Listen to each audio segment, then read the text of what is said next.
Hello and welcome back to the Second Chance to Live channel here on YouTube. I'm happy to see that you decided to stop by to watch this video presentation. In today's video presentation, I'm going to be sharing part 2 of my article series, My Journey Thus Far. The reason why I read my articles on the YouTube format here is to help individuals to learn better through watching and listening rather than by reading. As you listen to the article being read and questions come to mind or you'd like to leave a comment, I would love to hear from you. All questions are good questions. Thank you for your time. I'll put my glasses back on and bring up the article. My Journey Thus Far, Part 2. The accident happened in 1967. At the time, there was a limited understanding into neurological rehabilitation, at least in my circumstances. Consequently, I was on my own. I taught myself how to walk, talk, speak in complete sentences, and was mainstreamed back into elementary school. I went on to graduate on time with my high school class in 1975. Because I was able to perform and succeed academically and was able to overcome many obstacles, the impact and significance of my brain injury would lie dormant for many years. From the age of 10, I sought to resolve having an unknown invisible disability, being an individual living with a brain injury, with a belief system that convinced me that I had to be perfect to prove my worth and value. Needless to say, the injury to my brain consistently impeded my ability to be perfect. Consequently, I developed a pervasive sense of shame, a low self-esteem, as well as a boatload of insecurities. My belief system at the time led me to believe that I was intrinsically defective at the core of my being. Because I bought into the notion that I was defective, I did not believe that I could be loved unconditionally by anyone, much less the God of my understanding. Because of the come close, go away conditioning, I did not believe that I could trust anyone. Consequently, although I was told I could trust, I believed that on a core level that I had to figure things out for myself. In the process, I experienced alienation and isolation. I felt alienated and isolated from other people and myself because I could never quite figure out why I was unable to measure up to the expectations that were given to me by various people. In my striving to measure up to the expectations to avoid being blamed, shamed, or scapegoated, I found myself caught up in perfectionism.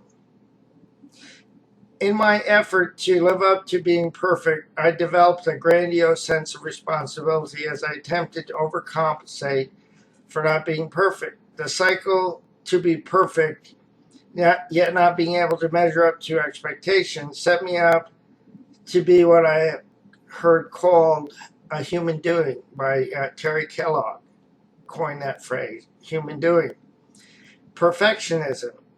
Believing that I had to be perfect to be okay fueled my low self-esteem, my insecurities, the impact of living with a brain injury and an invisible disability, and my ongoing ability to trust anyone, including the God of my understanding.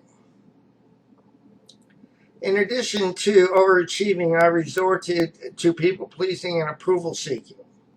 When people-pleasing and approval-seeking proved to be ineffective, I tried to anticipate what other people wanted, expected, or needed through mind reading.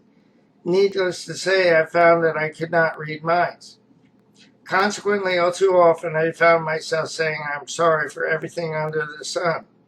In the 6th grade, my English teacher gave me an assignment to do at home to write, "I am sorry," 500 times, thinking that would somehow stop me from saying I'm sorry. No brainer.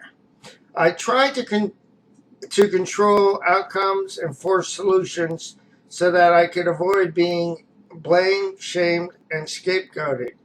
The reason why I dreaded being shamed, blamed, and abandoned was that to be abandoned meant that I was inherently bad and defective. At the bottom of the spiral of believing that I was bad and defective was the dread of self-annihilation. Not suicide, but the feeling that I simply did not matter. The fear of abandonment, emotional and physical, drove me in my attempts to avoid feeling as though my life has no meaning or significance. My attempts to ward off my fear of abandonment and my fear of annihilation only seemed to reinforce these fears. These strategies only seem to reinforce what I've been conditioned to believe, that I did not just make mistakes, but that I was a mistake, and that there was nothing I could do to change that reality. In my anguish and desperation to find out why I was unable to measure up to the expectations that were set for me, to rid myself of the fear of abandonment and annihilation, and to prove my worth, I set out on a personal crusade.